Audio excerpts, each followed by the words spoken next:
ನಮಸ್ಕಾರ ವೀಕ್ಷಕರೇ, ಸುದ್ದಿ ಕೇಳಿ ಕರ್ನಾಟಕ ನ್ಯೂಸ್ ಚಾನೆಲ್ಗೆ ಸ್ವಾಗತ. ದ್ವಿತೀಯ PUC ವಿದ್ಯಾರ್ಥಿಗಳೇ ಗಮನಿಸಿ. ಹೌದು, ದ್ವಿತೀಯ PUC ಫಲಿತಾಂಶದ ಅಧಿಕೃತ ದಿನಾಂಕ ಪ್ರಕಟಣೆಯಾಗಿದೆ. ರಾಜ್ಯಾದ್ಯಂತ ಲಕ್ಷಾಂತರ ವಿದ್ಯಾರ್ಥಿಗಳು ಕಾತರದಿಂದ ಕಾಯುತ್ತಿದ್ದ 2026ನೇ ಸಾಲಿನ ದ್ವಿತೀಯ PUC ಪರೀಕ್ಷೆ 1ರ ಫಲಿತಾಂಶಕ್ಕೆ ಅಧಿಕೃತ ದಿನಾಂಕ ನಿಗದಿಯಾಗಿದೆ. ಇಂದು ಏಪ್ರಿಲ್ 7 ಪ್ರಕಟಣೆಯಾಗಬೇಕಾದ ಫಲಿತಾಂಶ ಕೆಲವು ತಾಂತ್ರಿಕ ಮತ್ತು ಆಡಳಿತಾತ್ಮಕ ಕಾರಣದಿಂದ ಮುಂದೂಡಲ್ಪಟ್ಟಿದ್ದು, ಈಗ ಏಪ್ರಿಲ್ 9ರಂದು ಅಧಿಕೃತವಾಗಿ ಹೊರಬೀಳಲಿದೆ ಎಂದು ಕರ್ನಾಟಕ ಶಾಲಾ ಪರೀಕ್ಷೆ ಮತ್ತು ಮೌಲ್ಯ ನಿರ್ಣಯ ಮಂಡಳಿ ಇವಾಗ ಹಿರಿಯ ಅಧಿಕಾರಿಗಳಿಂದ ಮಾಹಿತಿ ಲಭ್ಯವಾಗಿದೆ. ಈ ಬಾರಿ ಶಿಕ್ಷಣ ಇಲಾಖೆಯು ಅತ್ಯಂತ ವೇಗವಾಗಿ ಮೌಲ್ಯಮಾಪನ ಪ್ರಕ್ರಿಯೆ ಮುಗಿಸಿ ಏಪ್ರಿಲ್ 7ಕ್ಕೆ ಫಲಿತಾಂಶ ನೀಡಲು ಸಕಲ ಸಿದ್ಧತೆ ಮಾಡಿಕೊಂಡಿತ್ತು. ಆದರೆ ರಾಜ್ಯದ ದಾವಣಗೆರೆ ದಕ್ಷಿಣ ಮತ್ತು ಬಾಗಲಕೋಟೆ ವಿಧಾನಸಭೆ ಕ್ಷೇತ್ರಗಳ ಉಪಚುನಾವಣೆಯ ಹಿನ್ನೆಲೆಯಲ್ಲಿ ಕೆಲವು ಜಿಲ್ಲೆಗಳಲ್ಲಿ ಚುನಾವಣಾ ನೀತಿ ಸಂಹಿತೆ ಜಾರಿಯಲ್ಲಿದೆ. ಏಪ್ರಿಲ್ 9ರಂದು ಈ ಕ್ಷೇತ್ರಗಳಲ್ಲಿ ಮತದಾನ ನಡೆಯಲಿದೆ. ನೀತಿ ಸಂಹಿತೆ ಜಾರಿಯಲ್ಲಿರುವಾಗ ಶಿಕ್ಷಣ ಸಚಿವರು ಸುದ್ದಿಗೋಷ್ಠಿ ನಡೆಸಿ ಫಲಿತಾಂಶ ಪ್ರಕಟಿಸಲು ಚುನಾವಣಾ ಆಯೋಗದ ಅನುಮತಿ ಕಡ್ಡಾಯ. ಈ ಪ್ರಕ್ರಿಯೆಯಲ್ಲಿ ಉಂಟಾದ ವಿಳಂಬದಿಂದಾಗಿ ಮಂಡಳಿಯು ಈಗ ಏಪ್ರಿಲ್ 9ರಂದು ಫಲಿತಾಂಶ ನೀಡಲು ಮುಂದಾಗಿದೆ.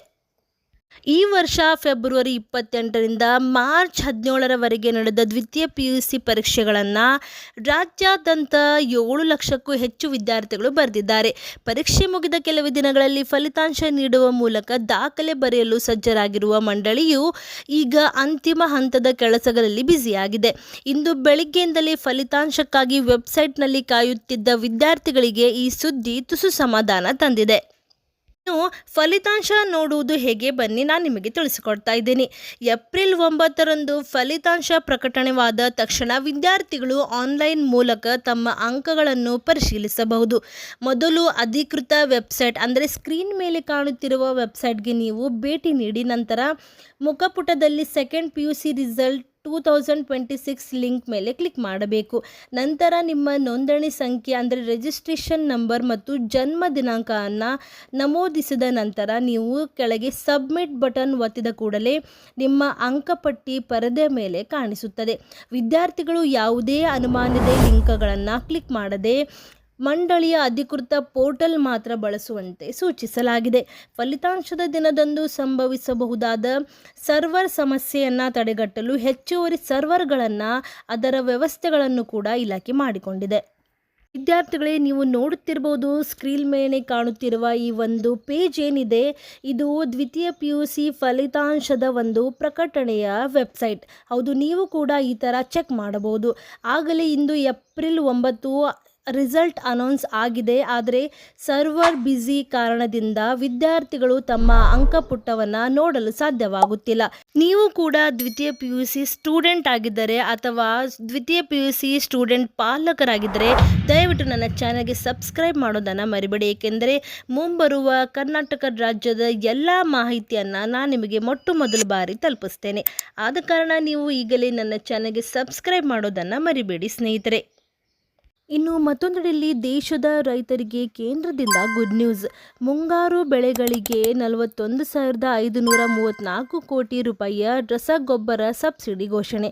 ಹೌದು ಸ್ನೇಹಿತರೆ, ಮುಂಬರುವ ಮುಂಗಾರು ಹಂಗಾಮವನ್ನು ದೃಷ್ಟಿಯಲ್ಲಿಟ್ಟುಕೊಂಡು ಕೇಂದ್ರ ಸರ್ಕಾರವು ರೈತರಿಗೆ ಭರ್ಜರಿ ಸಿಹಿ ಸುದ್ದಿ ನೀಡಿದೆ. ಫಾಸ್ಫೇಟಿಕ್ ಮತ್ತು ಪೊಟ್ಯಾಷಿಯಂ ರಸಗೊಬ್ಬರಗಳ ಮೇಲೆ ಒಟ್ಟು 41,534 ಕೋಟಿ ರೂಪಾಯಿಯ ಸಬ್ಸಿಡಿ ನೀಡಲು ಕೇಂದ್ರ ಸಚಿವ ಸಂಪುಟ ಅನುಮೋದನೆ ನೀಡಿದೆ. ಕಳೆದ ವರ್ಷಕ್ಕೆ ಹೋಲಿಸಿದರೆ ಈ ಬಾರಿ ರಸಗೊಬ್ಬರ ಸಬ್ಸಿಡಿ ದರದಲ್ಲಿ 12% ಏರಿಕೆ ಮಾಡಿರುವ ವಿಶೇಷ. ಪ್ರಧಾನಿ ನರೇಂದ್ರ ಮೋದಿ ಅವರ ನೇತೃತ್ವದಲ್ಲಿ ನಡೆದ ಅಧಿಕೃತ ಆರ್ಥಿಕ ವ್ಯವಹಾರಗಳ ಸಂಪುಟ ಸಮಿತಿಯು ಈ ಮಹತ್ವದ ನಿರ್ಧಾರವನ್ನು ಕೈಗೊಂಡಿದೆ. ಈ ಹೊಸ ಸಬ್ಸಿಡಿ ದರಗಳು ಏಪ್ರಿಲ್ 1ರಿಂದ ಸೆಪ್ಟೆಂಬರ್ 30ರವರೆಗೆ ಅನ್ವಯವಾಗಲಿದೆ. ಕಳೆದ ಬಾರಿಯ ಮುಂಗಾರು ಹಂಗಾಮಿಗೆ ಹೋಲಿಸಿದರೆ ಸಬ್ಸಿಡಿ ಮೊತ್ತದಲ್ಲಿ 12% ಹೆಚ್ಚಳವಾಗಿದೆ. ರಸಗೊಬ್ಬರಗಳ ಮೇಲೆ ಏರಿಕೆ ಬಿಸಿ ರೈತರಿಗೆ ತಟ್ಟದಂತೆ ತಡೆಯುವುದು ಮತ್ತು ಕೃಷಿ ಉತ್ಪಾದನೆಗೆ ಉತ್ತೇಜನ ನೀಡುವುದು ಸರ್ಕಾರದ ಮುಖ್ಯ ಗುರಿಯಾಗಿದೆ. ಇನ್ನು ಕೊನೆಯದಾಗಿ ಆಟೋ ಚಾಲಕರಿಗೆ ರಾಜ್ಯ ಸರ್ಕಾರದಿಂದ ಮಹತ್ವದ ಪ್ರಕಟಣೆ. ಹೌದು ಸ್ನೇಹಿತರೆ, ರಾಜ್ಯದಲ್ಲಿ ಆಟೋ ಗ್ಯಾಸ್ LPG ಅಭಾವ ಉಂಟಾಗಿದ್ದು, ಇದು ವದಂತಿಗಳು ಹಬ್ಬುತ್ತಿರುವುದಕ್ಕೆ ಸಂಬಂಧಿಸಿದಂತೆ ಆಹಾರ ಮತ್ತು ನಾಗರಿಕ ಸರಬರಾಜು ಇಲಾಖೆ ಸ್ಪಷ್ಟನೆಯನ್ನು ನೀಡಿದೆ. ಸಾರ್ವಜನಿಕರು ಹಾಗೂ ಆಟೋ ಚಾಲಕರು ಆತಂಕ ಪಡುವ ಅಗತ್ಯವಿಲ್ಲ ಎಂದು ತಿಳಿಸಿದೆ. ಹೌದು ಸ್ನೇಹಿತರೆ, ಕೆಲವು ಖಾಸಗಿ ಆಟೋ ಗ್ಯಾಸ್ ಸರಬರಾಜು ಸಂಸ್ಥೆಗಳಲ್ಲಿ ಕಂಡು ಬಂದಿದ್ದ ಕೊರತೆಯನ್ನು ಸರಿಪಡಿಸಲು ಸರ್ಕಾರಿ ಸ್ವಾಮ್ಯದ ತೈಲ ಕಂಪನಿಗಳು ಹೆಚ್ಚಿನ ಪ್ರಮಾಣದ ಗ್ಯಾಸ್ ಅನ್ನು ಮಾರುಕಟ್ಟೆಗೆ ಬಿಡುಗಡೆ ಮಾಡುತ್ತಿದೆ ಎಂದು ಸರ್ಕಾರ ಪ್ರಕಟಣೆಯಲ್ಲಿ ತಿಳಿಸಿದೆ. ಹೆಚ್ಚುವರಿ ಪೂರೈಕೆ ಅಂದರೆ ಈ ಮೊದಲು ಸರಬರಾಜು ಮಾಡಲಾಗುತ್ತಿರುವ 56.67 ಮೆಟ್ರಿಕ್ ಟನ್ ಆಟೋ ಗ್ಯಾಸ್ ಪ್ರಮಾಣವನ್ನು ಇದೀಗ 83.58 ಮೆಟ್ರಿಕ್ ಟನ್ಗೆ ಏರಿಸಲಾಗಿದೆ.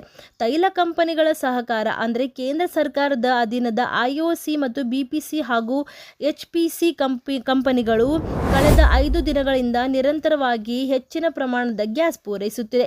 ವದಂತಿಗಳಿಗೆ ಕಿವಿ ಕೊಡಬೇಡಿ. ಹೌದು, ಮಾಧ್ಯಮಗಳಲ್ಲಿ ಪ್ರಕಟವಾಗುತ್ತಿರುವ ಆಟೋ ಗ್ಯಾಸ್ ಅಭಾವದ ಕುರಿತಾದ ತಪ್ಪು ಮಾಹಿತಿಯನ್ನು ನಂಬಿ ಬಂಕ್ಗಳ ಮುಂದೆ ಸಾಲುಗಟ್ಟಿ ನಿಲ್ಲುವ ಅವಶ್ಯಕತೆ ಇಲ್ಲ ಎಂದು ಸರ್ಕಾರ ಮನವಿ ಮಾಡಿದೆ. ಮಾಹಿತಿ ಇಷ್ಟವಾಗಿದೆ, ದಯವಿಟ್ಟು ನನ್ನ ಚಾನೆಲ್ಗೆ ಸಬ್ಸ್ಕ್ರೈಬ್ ಮಾಡೋದನ್ನು ಮರಿಬೇಡಿ ಸ್ನೇಹಿತರೆ.